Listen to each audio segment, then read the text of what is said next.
पहली बात तो देखिए कि चेहरे पे मुस्कुराहट रखिए मेरी क्लास में, क्योंकि अगर आप लोग मुस्कुराओगे तो पता है कि आधी बीमारी खत्म हो जाएंगी आपकी। और डर नहीं रखना है कभी किसी को लेके, डरते वो लोग इनके अंदर बाहों में बल नहीं होता है।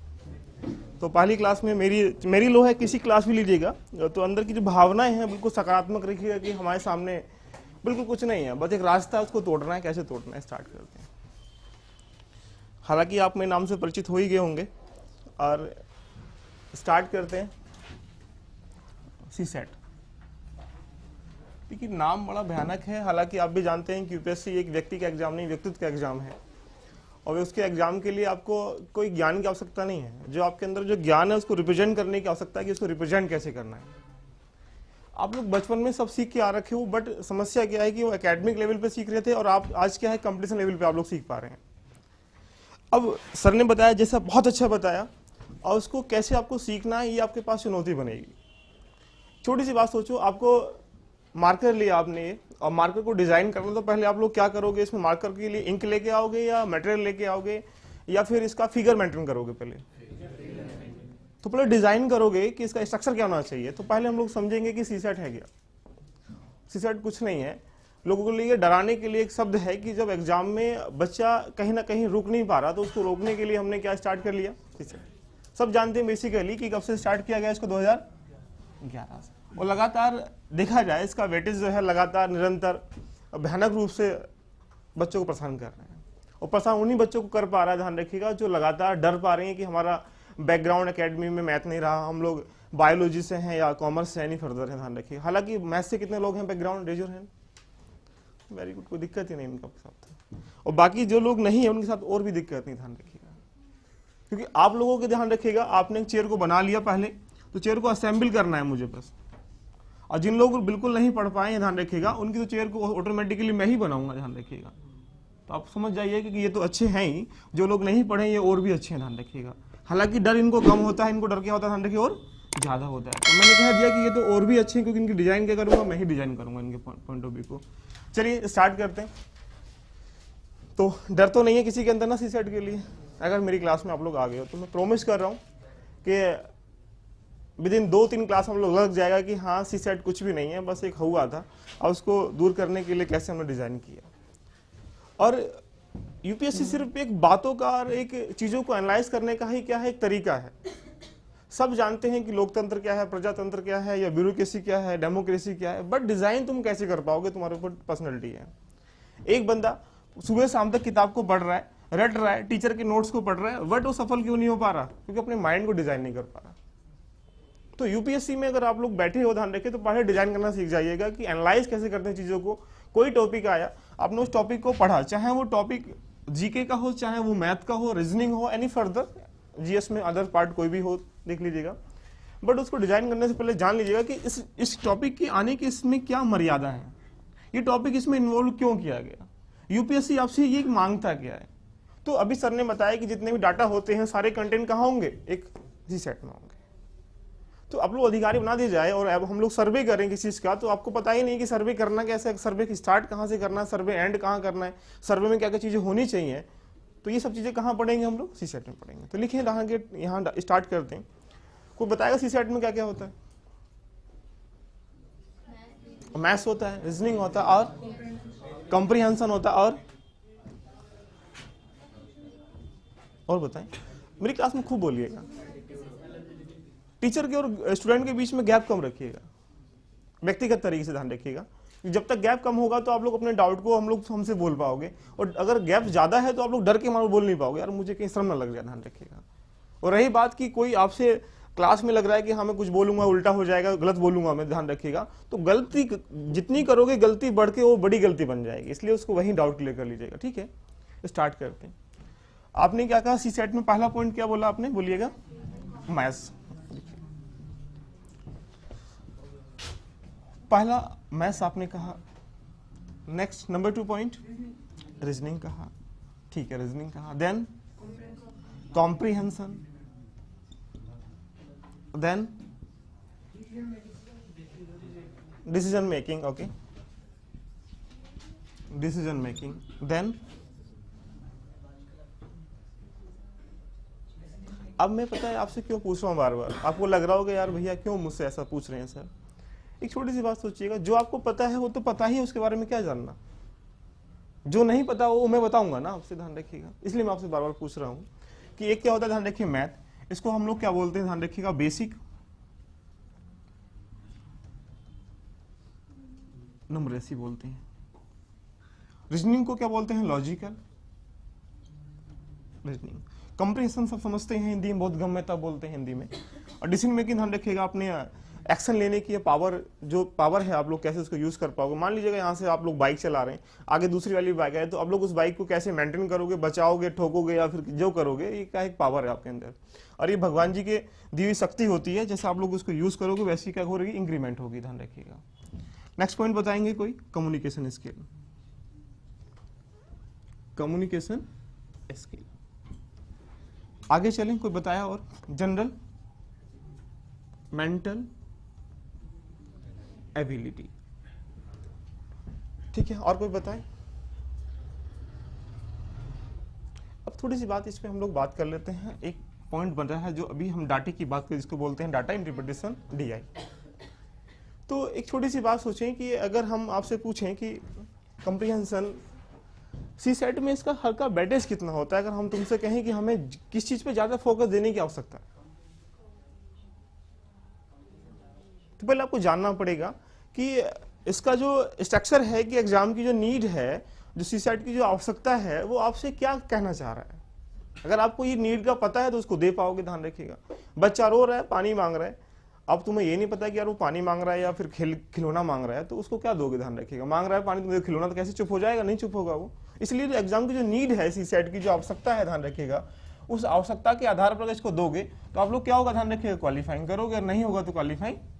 सब जानते हैं 80 क्वेश्चन आते हैं, तुक्का मार के भी आदमी कुछ लोग पास हो जाते हैं CSAT को, हकीकत बता रहा हूँ आप लोगों को, ध्यान रखिएगा।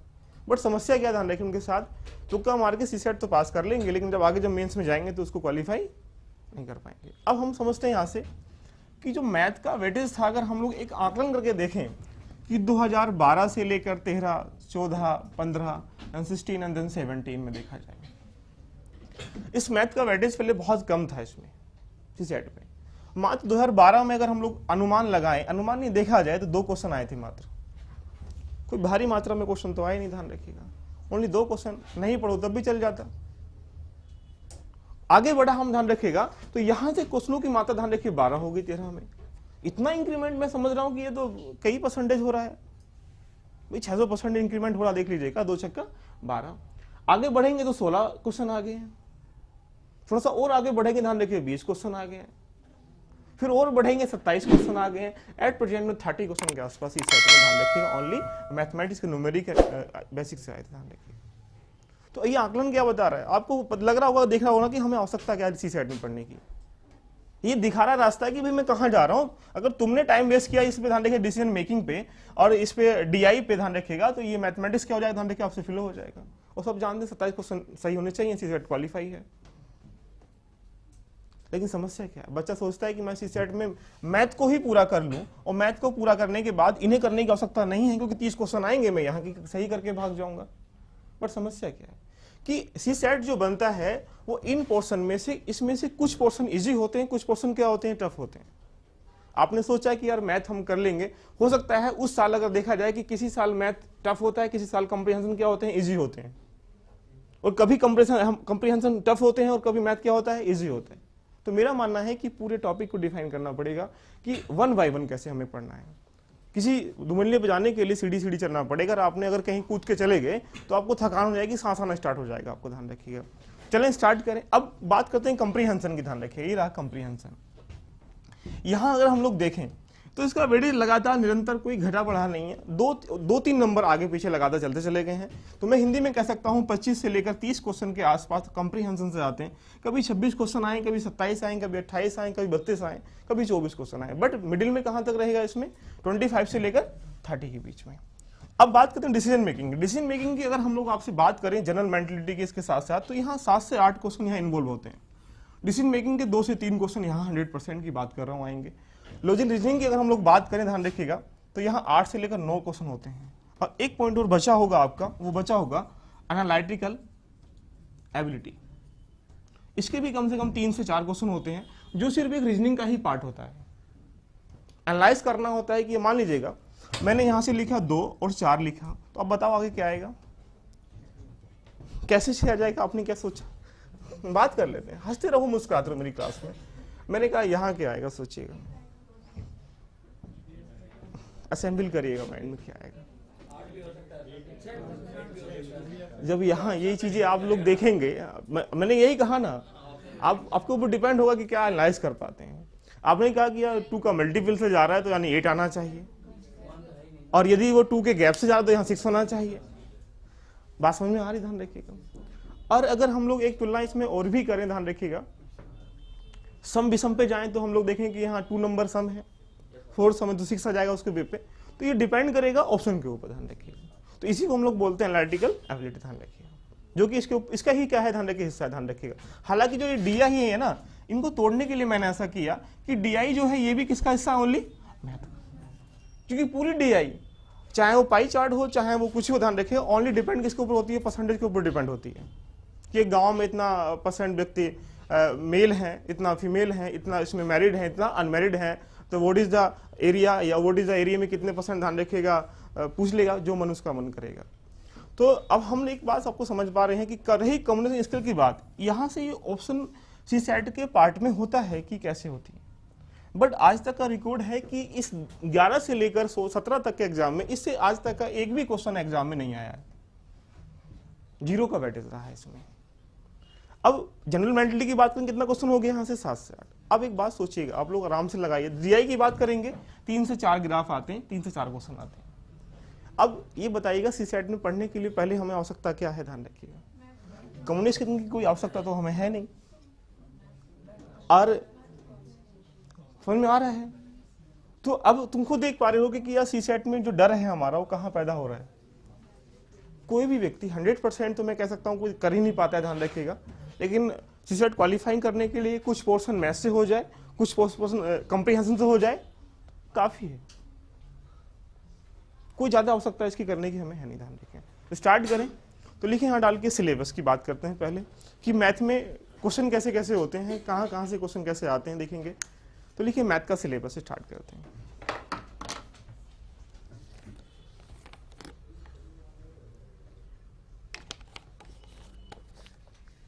जिनको डर है मैथ से और बिल्कुल छोड़ दीजिएगा।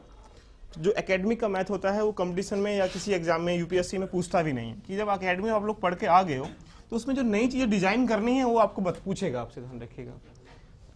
और 80 क्वेश्चन कोई ज्यादा नहीं होते करने के लिए, टाइमिंग भी काफी मिलता है, आपको पता है। बट उसको कैसे सोचना है, ये चीजें घुमा के जो आती हैं, लिंक करके जो आती है, इनको कैसे हम लोग सीखेंगे, देखिएगा। हालांकि मैं कहूँ कि रीजनिंग और मैथ्स पूरा एक क्वांट का ही हिस्सा है। रीजनिंग में भी ध्यान रखिएगा कैलकुलेशन है, और मैथ में भी क्या है, कैलकुलेशन है। बट डिपेंड क्या है कि उसकी कैलकुलेशन के कैलकुलेशन में थोड़ा थोड़ा अंतर है। उसमें थोड़ा सा एनालाइज करने के लिए समय मिल जाता है, यहाँ पे डिजाइन करने के लिए समय मिल जाता है हमारे लिए। स्टार्ट करते हैं। देखिए मैथ में क्या क्या एग्जाम में CSAT में आज तक का आया हुआ है और क्या क्या एग्जाम का सिलेबस होता है। पहला पॉइंट, एक टॉपिक है जिसका नाम है नंबर सिस्टम। नंबर सिस्टम कहा है संख्या पद्धति। 11 से लेकर 17 तक के एग्जाम में अगर हम लोग CSAT के पेपर को देखें, एनालाइज करें, तो हर किसी CSAT पेपर में 1 या 2 क्वेश्चन तो यहां से लिखा होता है। तो मैं कहूं कि ये तो 100% कंफर्म है कि ये तो आएगा ही आएगा, ध्यान रखिएगा। नेक्स्ट पॉइंट की बात करें LCM और SCM। इसमें भी देखा जाए तो 11 में क्वेश्चन था, 13 में क्वेश्चन था, बाकी बीच में 1-2 गैप में क्वेश्चन नहीं आए इससे। तो मैं हिंदी में कहूं कि इसको भी एक बेसिकली पढ़ने की हमें क्या आवश्यकता है। आगे पढ़ेंगे हम लोग, एक टॉपिक होता है एवरेज। एवरेज मतलब कहा जाए तो औसत। इससे भी लगातार 5-6 साल के पेपर में CSAT में देखें हम लोग, ध्यान रखिएगा, तो 1-2 ईयर पेपर में क्वेश्चन नहीं आए हैं और फिर बीच में आ जाते हैं। तो मैं कह सकता हूं कि इसको रेडी करने की क्या हमें आवश्यकता है। देन आगे चलेंगे time and work, after pipe and टंकी, pipe and citizen, time and distance. मैं अभी बता दूंगा, एक बार लिख लीजिएगा आप लोग, ठीक है। ट्रेन इसी का पार्ट है। Then profit loss, percentage, then age based question, हालांकि रीजनिंग का पार्ट है, आयु संबंधी प्रश्न, बट हम मैथमेटिक्स में इसको कवर कर लेंगे। एज बेस्ड क्वेश्चन, ठीक है। एक मिक्सचर होता है, इसी के साथ रेशियो को हम लोग ले लेंगे, रेशियो एंड प्रोपोर्शनल, ठीक है। और एक मेंसुरेशन का कभी कभी एक क्वेश्चन आ जाता है, और SI और CI, simple interest and compound interest, ठीक है। अभी और बचा इसको उतारें, और अभी बात करेंगे इधर से, तो परमुटेशन एंड कॉम्बिनेशन, क्रम से और संचय, ध्यान रखिएगा, परमुटेशन एंड कॉम्बिनेशन। और एक टॉपिक बचा है जिसको बोलते हैं स्क्वायर, जो छोटी छोटी सीरीज में करके आ जाता है, इसको सीरीज लिख सकते हैं, सीरीज। तो बेसिकली अगर इन सब टॉपिक को एनालाइज हम लोग करें तो यहाँ से कहीं ना कहीं 11 में, 12 में, 13 में लगातार कंटिन्यूस सेट के पेपर में कहीं ना कहीं से क्वेश्चन मिले हैं। इतना अंतर होता है कि कहीं से एवरी ईयर आते हैं और कहीं ध्यान रखिएगा बीच बीच में वो खुद रहता है, ध्यान रखिएगा।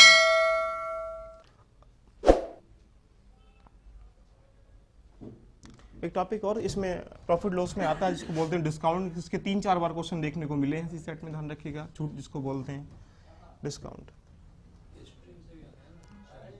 जी हाँ, बॉटम स्ट्रीम से भी, तो हम लोग उसको ट्रेन में कवर कर लेंगे, बॉटम स्ट्रीम, क्योंकि boat and stream same point of view, time and distance, right. तो अब हम लोग ये देखें कि यहाँ से ज़्यादातर महत्वपूर्ण जो चीज़ें हैं जहाँ से एग्जाम 100% क्वेश्चन लेके ही आता है, ध्यान रखिएगा।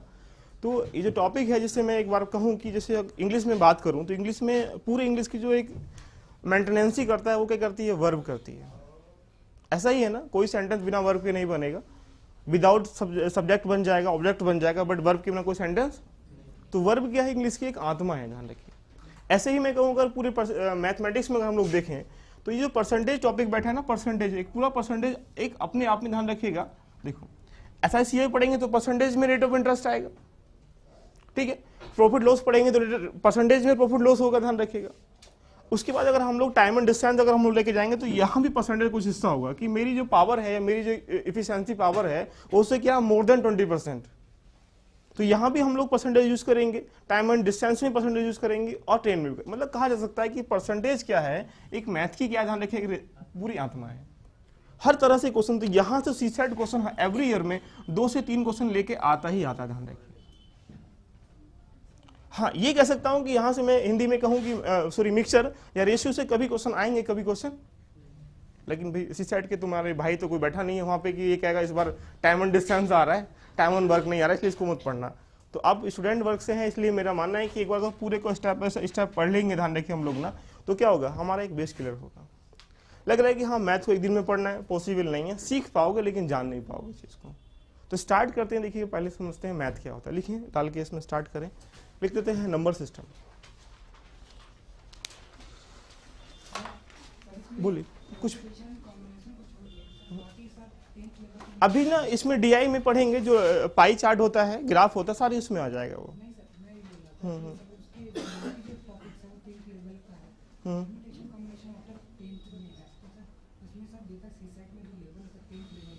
टेंथ का ही होता है। देखो दो चीजें होती हैं, जैसे कि अब मैं सारी चीजें एक्सप्लेन कर रहा हूं, देखिए बोर्ड पे कोई भी टॉपिक होगा वो सारे 10th लेवल का ही लिखा है।